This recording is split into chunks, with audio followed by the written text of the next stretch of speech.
ছাত্র জনতার অভ্যুত্থানে গত ৫ই আগস্ট শেখ হাসিনার সরকারের পতনের পর আওয়ামী লীগের শীর্ষ পর্যায়ের অনেক নেতা আত্মগোপনে চলে যান।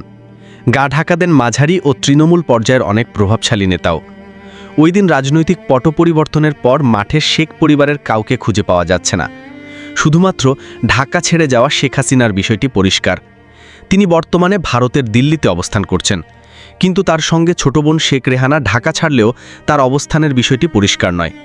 শেখ রেহানার ব্রিটিশ পাসপোর্টও রয়েছে, তাই তিনি বড় বোনের সঙ্গে ভারতে আছেন নাকি অন্য কোথাও চলে গেছেন এ ব্যাপারে নিশ্চিত হওয়া যাচ্ছে না বলে খবরে বলা হয়। শেখ রেহানার সন্তানরা রাদওয়ান মুলেব সিদ্দিকী, টিউলিপ ও আজমিনা সিদ্দিকী অবস্থান করছেন যুক্তরাজ্যে। তাদের বিরুদ্ধে অনুদান, ট্যাক্স ফাঁকি ও সম্পদ লেনদেন সম্পর্কিত অভিযোগ তদন্তাধীন। সাবেক প্রধানমন্ত্রী শেখ হাসিনার ছেলে সজীব ওয়াজেদ জয় তার মা দেশ ছাড়ার আগে থেকে যুক্তরাষ্ট্রে অবস্থান করছিলেন। মেয়ে সাইমা ওয়াজেদ পুতুল বিশ্ব স্বাস্থ্য সংস্থার দক্ষিণ পূর্ব এশিয়ার আঞ্চলিক মহাপরিচালক হিসেবে কর্মরত। চাকরির কারণে তিনি আগে থেকে ভারতে অবস্থান করছেন।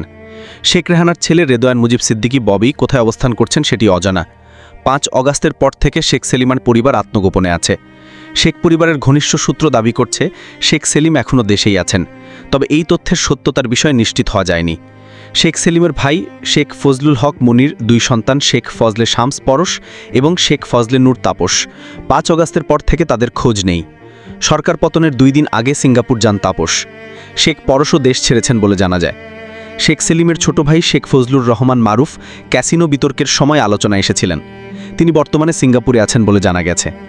তার ভগ্নিপতি যুবলীগের সাবেক চেয়ারম্যান ওমর ফারুক চৌধুরীও আত্মগোপনে আছেন ও হেলাল ভারতে আছেন বলে বিভিন্ন সূত্র থেকে জানা যাচ্ছে।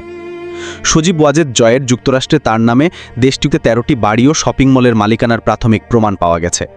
দুর্নীতি ও সম্পদ অর্জনের অভিযোগে দুদক জব্দের উদ্যোগ নিয়েছে। মাঝে মাঝে ফেসবুক লাইভে রাজনৈতিক বক্তব্য রাখেন এবং তিনি জুন মাসে ভারতের সাথে ঈদ উদযাপন করেছেন। শেখ আবুল হাসানাত আবদুল্লাহ ও তার পরিবারের সদস্যদের অবস্থান নিয়ে মেয়াদ ভিত্তিক তথ্য পাওয়া যাচ্ছে। কেউ কেউ ভারতের পথে পাড়ি দিয়েছেন, কেউ ঢাকায় আত্মগোপনে ছিলেন। গোয়েন্দা সংস্থার বিভিন্ন সূত্রে জানা যায় ক্ষমতা হারানোর পর থেকে শেখ পরিবারের অধিকাংশ সদস্য বিদেশে অবস্থান করছেন। তাদের ঠিকানা গোপন রাখার চেষ্টা চলছে। সরকারি কিংবা দলীয় কোনো পদে তারা আর নেই, তবে তাদের সম্পত্তি লেনদেন ও রাজনৈতিক প্রভাব সম্পর্কে তদন্ত এখনও অব্যাহত। সূত্র বিবিসি।